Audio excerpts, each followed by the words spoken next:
First, John Fetterman is back on Capitol Hill, chairing his committee, but not looking so in control. For more on this, let's welcome back in former Deputy Press Secretary at the White House, Hogan Gidley, and Project 21 National Advisory Board member and radio host Christopher Arps on this April the 20th. I don't think Allison grasped that when I mentioned it. 420, right? It is 420. It's a big day. It's Thursday. For some out there in America. Tomorrow is 421. It appears it's a bigger day for you, Rob, than the rest of us. Hogan. Yeah. You know, burn. We're doing a radio broadcast today from a marijuana dispensary. Go figure. Oh, are you really? Broadcast. Well, I love the Midwest. I'm going to have to listen to that one. Chris? This day is high on Rob's list. Hogan, you are. I'll tell you what. Okay. No wonder you were press secretary, Hogan. This is good stuff. This is good. All right, take a listen to this, Chris. This is John Fetterman opening up his committee hearing. I call to this hearing of the U.S. Senate Subcommittee on Food and Nutrition, Specialty Crops, Organics, and Research to order. Chairwoman Stabenow. Good morning. Americans like about Corey Jor from the town of Northeast in Pennsylvania tells me that his victim was skimming. Chris, how concerned are you about Senator Fetterman? Just elected, he's got 6 years to go. Didn't sound great yesterday, to say the least. Yeah, of course you don't want to make light of someone who has had a major stroke and has had the mental issues that he has had. But, I mean, this makes it even more obvious that Senator Fetterman should have not ever been elected president or elected to the Senate. And it shows to me just how desperate the Democrats are for power, that they would put this guy up knowing that he is not capable of doing the job. You know, I wouldn't be surprised, Rob, if he has another instance where he is out for a while. Maybe it's depression or his health. But this is not good, and it's an embarrassment for the people of Pennsylvania. Yeah, Hogan, your thoughts on this? Yeah. Look, his policies are horrific. I don't think most people in this country would appreciate some of the ridiculous radical ideology that he holds.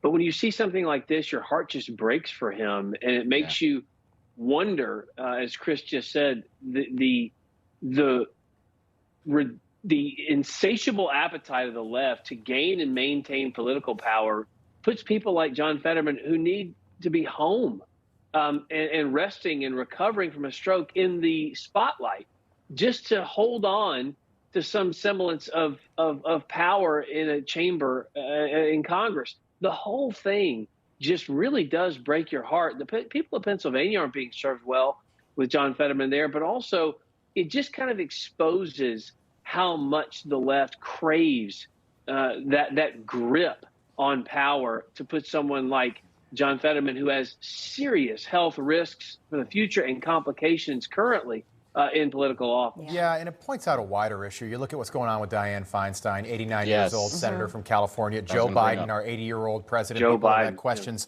about his cognitive health since the day he took office. When it comes down to John Fetterman, look, I get no gratification or satisfaction from showing everyone at home videos like this, but you feel bad for the people of Pennsylvania. But then on the other side of that, they elected this guy back in November. It was Dr. Oz and John Fetterman. Maybe David McCormick, who lost in the primary to Dr. Oz, would have done better against Fetterman. But elections have consequences, and there is no more clear example than this. You've elected someone who literally is unable to serve effectively. Who knows if he's going to have to go back in to be treated? But he's not off to a great start, and that's just that. You can watch the video. He's a reliable vote for the left, and that's all they care Hogan, about. only when he's there. He hasn't been there for the last 6 weeks. Same with Dianne Feinstein. You can only vote if you're at the Capitol. He's only been back for a couple of days. He'll show up and make the votes when he's needed. They'll wheel him in on a gurney to do it because they don't care. Yeah, they don't care about we're keep an eye on his progress. We wish him the best. We've got Pennsylvania Congressman Guy Reschenthaler joining us a little bit later this morning to weigh in on what he saw yesterday on Capitol Hill. All right, let's go north to the city of Boston. Robert F. Kennedy Jr., Bobby Kennedy's son, announces that he is primarying Joe Biden. He's running for president. Take a look. I've come here today to announce my candidacy for the Democratic nomination for President of the United States. My mission over the next 18 months of this campaign and throughout my presidency will be to end the corrupt merger of state and corporate power. Chris, it's stunning right now. USA Today with a poll out this morning. He's polling at 14% against a sitting Democratic president. What do you make of that? Well, I think it shows fundamentally Joe Biden's weakness. And, you have Marianne Williamson, who is in the race as well. And I think they could take a pretty sizable portion of the progressive base away from him. And Joe Biden, of course, needs that. Now, I also believe that maybe if President Trump is renominated, that may coalesce the Democrats back to Biden. But this is not good news for him. And it's going to be very interesting seeing the Kennedys who have that legacy. You're going to see the liberal media try to paint him as some right-wing anti-vax conspiracy nut. That's going to be very interesting to watch. Yeah, absolutely. Hogan, now that Kennedy is announced, do you expect other Democrats to get in, maybe Gavin Newsom? I don't think so. I think most of them are going to coalesce behind Joe Biden.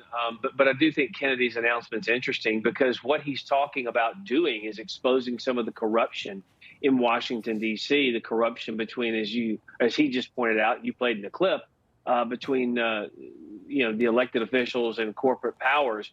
That's something that the American people appreciate. That's something the American people are looking to hear more about, because we've seen it time and time again. And when those groups get together and there is no check, there is no balance, there is no transparency, it's the American people that get screwed time and time again.